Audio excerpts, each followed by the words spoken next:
This is John Gizzi for NEWSMAX. Well, it's the end of the day, and I'm here with a good group to sit and relax and talk. On my right, Mr. J.P. McCusker of the National Christopher Columbus Foundation. On my left, Will Watson of the Knights of Columbus. And on my far left, geographically, but not politically, Janne, fellow White House correspondent from Seoul, South Korea. Well, I mentioned the associations of Christopher Columbus with the two guests that I'm seated between, and that's what we're talking about tonight. Recently, in the assaults on statues around the United States, we've seen statues of Christopher Columbus, frequently credited for discovering America on behalf of the Spanish monarchy, and being defaced and at one point pulled down. JP, tell me something. You've celebrated Columbus Day. We see materials here about Columbus Day. Yes. Columbus is a big part of your life. Actually is. What's your reaction when these statues are defaced, destroyed, defenestrated? It's a great injustice to the world's greatest discoverer and particularly navigator. And it really is discouraging to see this happening and to understand that the history is really not being taught equitably for Columbus. And then to see them being held responsible for things he had no control over is really disheartening. When you look at Columbus, there are cities named after him. There's the District of Columbia. And to have that statue tore down is really discouraging. One particular was kind of interesting was in Richmond. In 1925, the Italian community in Richmond wanted to put a statue up to thank the city for being welcomed into the city. It took them 3 years to get it through city council. The one I thought was interesting was that they said that Columbus wasn't a citizen. Now this is on Monument Avenue, where you have statues of Robert E. Lee and all the Civil War heroes, with Arthur Ashe, of course. But at any rate, so they said that they weren't going to put Columbus a statue up because he wasn't a citizen. None of the statues at that time on Monument Avenue were citizens. They were all in rebellion against the United States. Will Watson, JP mentioned that some say that Columbus was blamed for things that were out of his control. What do you say to that? What's a good example of that? Well, the example that most people give is that some of Columbus's men carried diseases from Europe where there were no antibodies, and the Indians here in the Western Hemisphere, where they could, basically survive exposure to those. But of course, there were no cures for those in Europe at the time either. And he was a migrant here, just like so many migrants come to the United States today.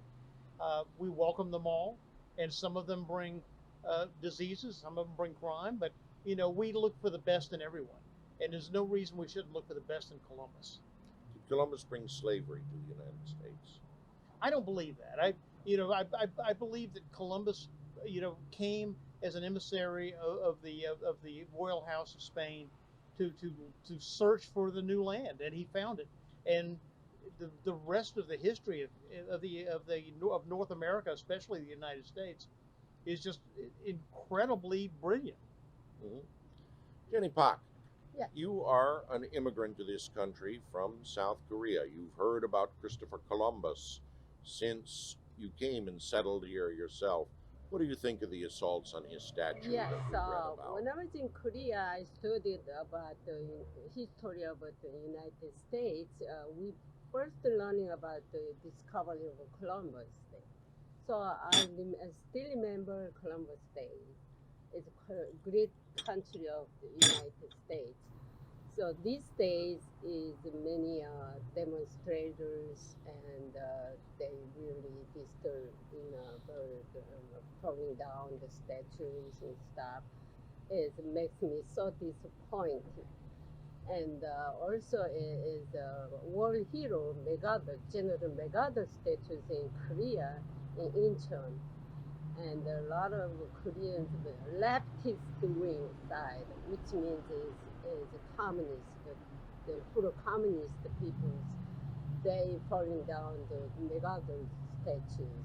So many Koreans saw a frustration about these peoples, but same kind of people in the United States here, a couple weeks or days ago, there are big demonstrators. They broke all the tear up the statues and everything.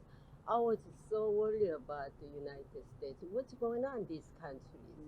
This country is really great country, no doubt about it.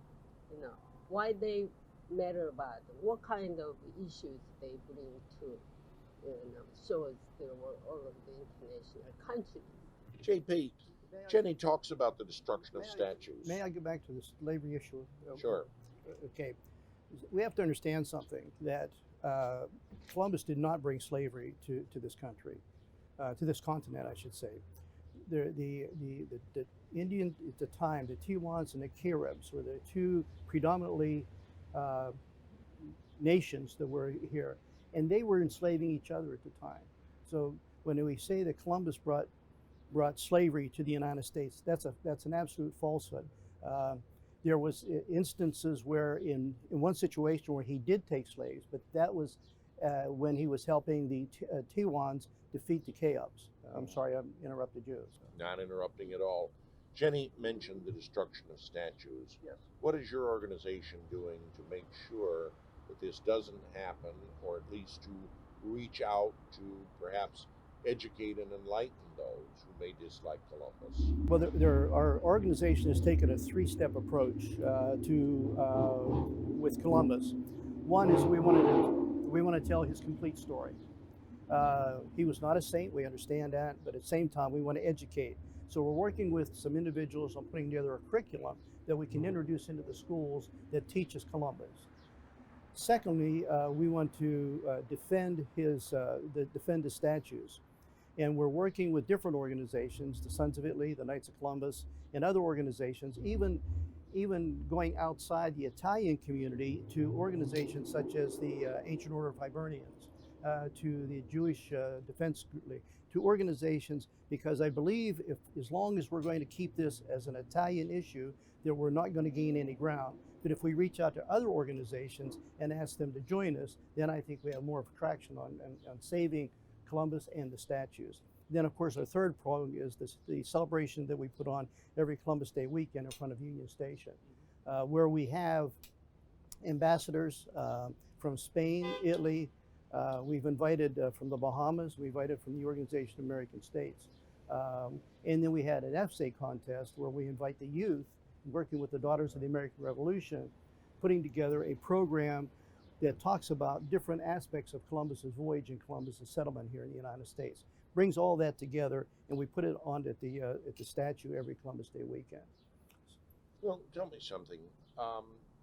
Is there any reluctance among Italian Americans, Roman Catholics, or other groups about defending Columbus in light of the demonstrations?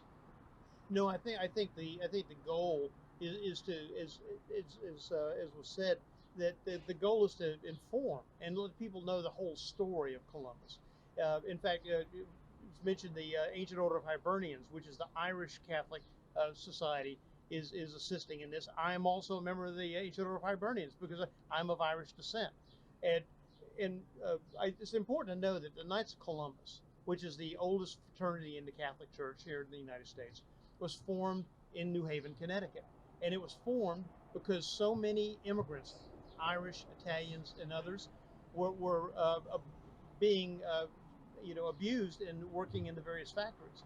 And Father Michael McGivney, who's now on his way to sainthood, formed the Knights of Columbus and chose to name it after Columbus because he felt he was the most point person to be both a Catholic and a valiant soul for having transited the Atlantic Ocean and discovered the northern hemisphere.